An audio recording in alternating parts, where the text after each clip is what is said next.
Hello दोस्तों, आने में कुछ टाइम लगा लेकिन अपन आ चुके हैं।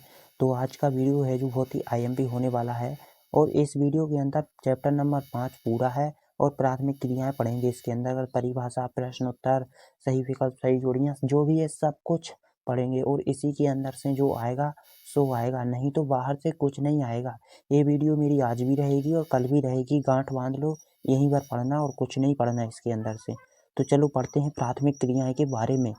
तो ये है अपना कि मानव के वो क्रियाकलाप जिनसे आय प्राप्त होती है आर्थिक क्रिया कहते हैं। सही बात है। आर्थिक क्रियाओं को मुख्य 4 प्रकार के भागों में बांटा गया है। प्राथमिक क्रिया, द्वितीयक, तृतीयक और चतुर्थ क्रिया है। ठीक है। प्राथमिक क्रियाएं प्रत्यक्ष रूप से पर्यावरण पर निर्भर हैं, जो प्रत्यक्ष रूप से पर्यावरण से निर्भर हैं, जो सीधे पर्यावरण से निर्भर हैं, उन्हें प्राथमिक क्रियाएं कहते हैं। जैसे कि ये पृथ्वी के संसाधन जैसे कि भूमि, जल, वनस्पति, भवन, निर्माण सामग्री, खनिजों के उपयोग के विषय में बतलाती हैं। इस प्रकार के अंतर्गत आखेट, भोजन संग्रह, पशु चारण, मछली पकड़ना, वनों से लकड़ी काटना, कृषि आदि कार्य होते हैं जो प्राथमिक क्रियाएं के अंतर्गत आते हैं, जो सीधे पर्यावरण से निर्भर हैं। अगला है पशु चारण। तो पशु चारण क्या कहलाता है? आखेट पर निर्भर रहने वाले आखेट जानते हो, शिकार करने को आखेट कहते हैं। आखेट पर निर्भर रहने वाले समूहों ने जब ये महसूस किया कि केवल आखेट से मतलब कि शिकार करने से जीवन का भरण पोषण नहीं किया जा सकता, तब मानव ने पशुपालन व्यवसाय के विषय में सोचा। ठीक है। विभिन्न जलवायु दशाओं में रहने वाले लोगों ने उन क्षेत्रों में पाए जाने वाले पशुओं का चयन करके पालतू बनाया। उनको भौगोलिक कारकों एवं तकनीकी विकास के आधार पर वर्तमान समय में पशुपालन व्यवसाय निर्वहन अथवा व्यापारिक स्तर पर पाया जाता है। सही बात है कि पशुचारण से काम, शिकार से काम नहीं चलेगा, अपन को पशु भी पालना पड़ेगा, ऐसा सोचा पहले के मानवों ने। ठीक है। तो अगला क्या है? अगला ये चलवासी पशुचारण। ठीक है। चलवासी पशुचारण क्या होता है? आईएमपी है, आ सकता है। चलवासी पशुचारण है जो एक प्राचीन जीवन निर्वाह व्यवसाय है। सही बात है। जिसमें पशुचारक अपने भोजन, वस्त्र, शरण, औजार एवं यातायात के लिए पशुओं पर ही निर्भर करता है। वे अपने पालतू पशुओं के साथ पानी, चारागाह की उपलब्धता एवं गुणवत्ता के अनुसार एक स्थान से दूसरे स्थान होते रहते हैं। सही बात है। चलवासी पशुचारण होता है जो एक स्थान से दूसरे स्थान तक होता है। देखो, एक चलवासी पशुचारण का उदाहरण है कि ये 2 लोग हैं जो ये गाय, भैंस, बकरी, भेड़ को चरा रहे हैं पहाड़ों की तरफ। ठीक है। कहीं भी आज इधर तो कल इधर, तो ये चलवासी पशुचारण होता है। ठीक है। अब अपना है वाणिज्य पशुधन पालन। चलवासी पशुचारण की अपेक्षा वाणिज्य पशुधन पालन अधिक व्यवस्थित एवं पूंजी प्रधान है। जो वाणिज्य पशुधन पालन है वे व्यवस्थित भी है और पूंजी प्रधान है। वाणिज्य पशुधन पालन पश्चिमी संस्कृति से प्रभावित है एवं फार्म भी स्थायी होते हैं। यह फार्म विशाल क्षेत्र पर फैले होते हैं एवं संपूर्ण क्षेत्र को छोटी छोटी इकाइयों में विभाजित किया जाता है। चराई को नियंत्रित करने के लिए इन्हें बाड़ लगाकर एक दूसरे से अलग कर दिया जाता है। जब चराई के कारण एक छोटे क्षेत्र की घास समाप्त हो जाती है, तब पशुओं को दूसरे छोटे क्षेत्र में ले जाया जाता है और इसी को वाणिज्य पशुधन पालन कहते हैं। ठीक है।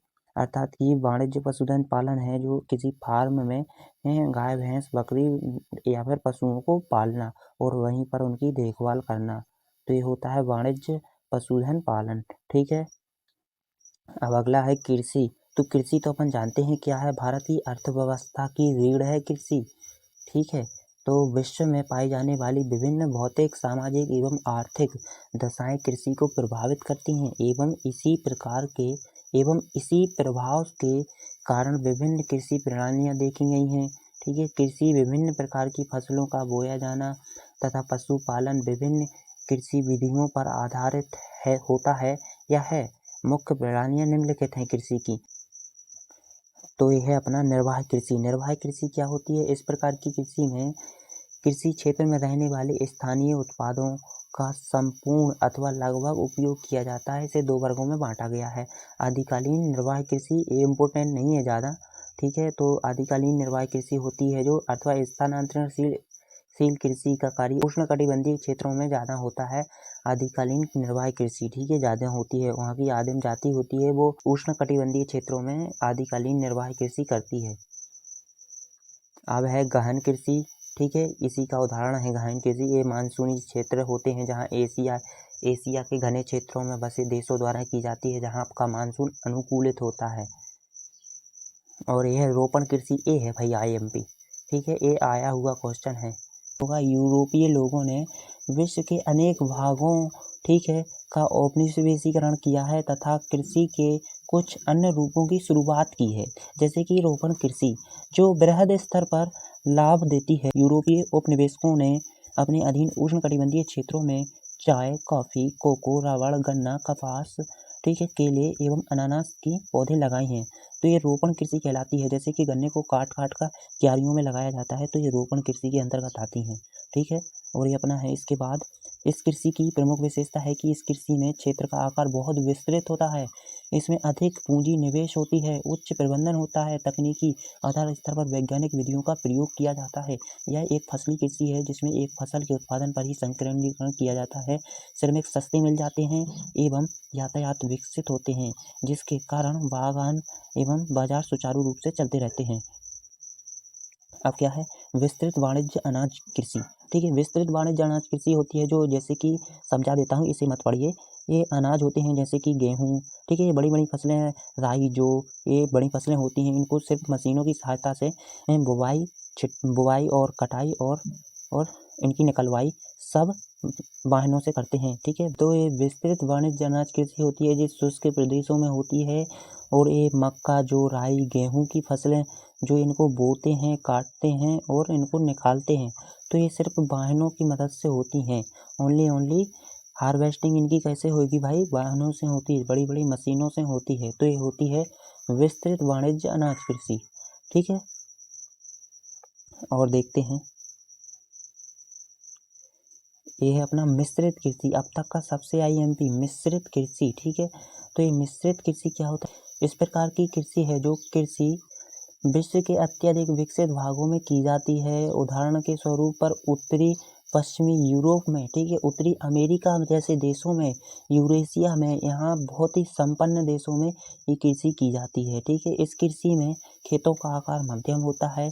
इसमें बोई जाने वाली फसलें कौन सी हैं, गेहूँ, जौ, राई, मक्का, चारे की फसलें, ठीक है, कंदमूल आदि प्रमुख फसलें हैं। चारे की फसलें मिश्रित खेती के प्रमुख घटक हैं। फसल उत्पादन एवं पशुपालन दोनों को इसमें समान महत्व दिया जाता है, अर्थात कि जो फसल भी उत्पादित होए और पशुपालन भी आराम से होए, तो ऐसी कृषि कहलाती है मिश्रित कृषि कहलाती है, ठीक है। मिश्रित कृषि फसलों के साथ साथ पशुओं जैसे कि मवेशी, भेड़, बकरी, सूअर, कुक्कुट पालन आय के प्रमुख स्रोत बन जाते हैं, क्योंकि इसमें पशुपालन भी हो रहा है और अपना कृषि का व्यापार भी चल रहा है, ठीक है। फसली कृषि मृदा की उर्वरकता को बनाए रखती है। एक कृषि जैसे कि पशुओं द्वारा प्राप्त जो खाद होता है, तो वो खेतों में जाएगा और फसल भी उत्पादित होगी और पशुओं का भरण पोषण भी अच्छे से होगा। ये देखिए यहाँ पर डेयरी कृषि कुछ नहीं होता है, ये सिर्फ गाय भेड़ों बकरियों को पालते हैं सिर्फ दूध के लिए, ठीक है। और ये अगला है सहकारी कृषि, ठीक है। तो सहकारी कृषि पता है क्या कहलाती है, चलो पढ़ते हैं।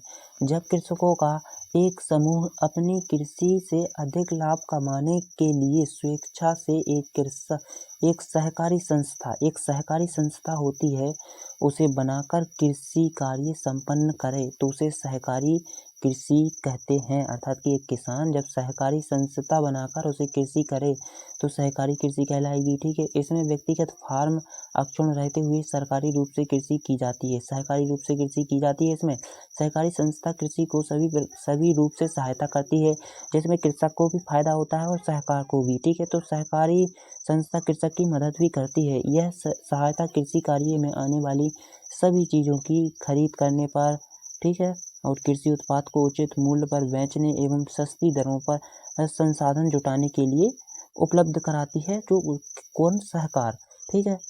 तो ये हो गई सहकारी कृषि। अब अगला है अपना कि ये सहकारी आंदोलन एक शताब्दी पूर्व प्रारंभ किया गया था एवं पश्चिमी यूरोप के डेनमार्क, नीदरलैंड, बेल्जियम, स्वीडन एवं इटली में यह सफलतापूर्वक चला। इसमें अत्यधिक सफलता से डेनमार्क को सबसे ज़्यादा सफलता मिली। ठीक है, प्रत्येक कृषक है इसका सदस्य सहकारी कृषि का। डेनमार्क में यह आंदोलन सर्वाधिक सफल रहा। यहाँ व्यवहारिक रूप से प्रत्येक कृषक इस आंदोलन का सदस्य है। डेनमार्क का देश सहकारी कृषि में आगे आता है सर। ठीक है, ये सामूहिक कृषि है। फिर इस प्रकार की कृषि का आधारभूत सिद्धांत यह होता है कि इसमें उत्पादन के साधनों का स्वामित्व संपूर्ण समाज एवं सामूहिक श्रम पर आधारित होता है। संपूर्ण समाज एवं सामूहिक श्रम पर आधारित होता है। ठीक है, कृषि का यह प्रकार पूर्व सोवियत संघ से प्रारंभ हुआ था, जहां कृषि की दशा सुधारने एवं उत्पादन में वृद्धि करने तथा आत्मनिर्भरता प्राप्त करने के लिए सामूहिक कृषि प्रारंभ की गई थी। इस प्रकार की सामूहिक कृषि को सोवियत संघ में कोलखयोज का नाम दिया गया था। सामूहिक कृषि है जो सर कोलखयोज कहलाती है। कहाँ? सोवियत संघ में। ये विकल्प में भी पूछा जाता है और आया भी था 2023 के अंतर्गत। ठीक है, सभी कृषक अपने संसाधन जैसे भूमि, पशुधन, श्रम को मिलाकर कृषि करते हैं। सही बात है। ये अपनी दैनिक आवश्यकताओं की पूर्ति के लिए भूमि का छोटा सा भाग अपने अधिकार में रखते हैं। ठीक है, जो दैनिक आवश्यकताओं को पूरा कर सके और बाकी सामूहिक रूप से मिलजुल कर करते हैं। ठीक है। अब अगला है खनन। तो खनन पता है क्या है? खनन मतलब सीधा बात है खोदना कहलाता है। सीधी बात है कि चट्टानों को या फिर धरती के अंदर से खोदकर कुछ कीमती वस्तुएं या धातुओं को निकालना खनन कहलाता है। पढ़ते हैं खनन के बारे में। मानव विकास के इतिहास में खनिजों की खोज की कई अवस्थाएं देखी जा सकती हैं, जैसे कि ताम्र युग, कांस्य युग, लौह युग। प्राचीन काल में खनिजों का उपयोग औजार बनाने, बर्तन बनाने एवं हथियार बनाने तक ही सीमित था। सही बात है, क्योंकि उस युग के मानवों को पता ही नहीं था कि सोना मिले तो उसके अपन आभूषण भी बनाते हैं और इनका कितना उपयोग है। तो जो उस युग के जो मानव थे वो सोने का आभूषण नहीं कटोरा बनाते थे। ठीक है, इसका वास्तविक विकास औद्योगिक क्रांति के पश्चात ही संभव हुआ है एवं निरंतरता इसका महत्व बढ़ रहा है।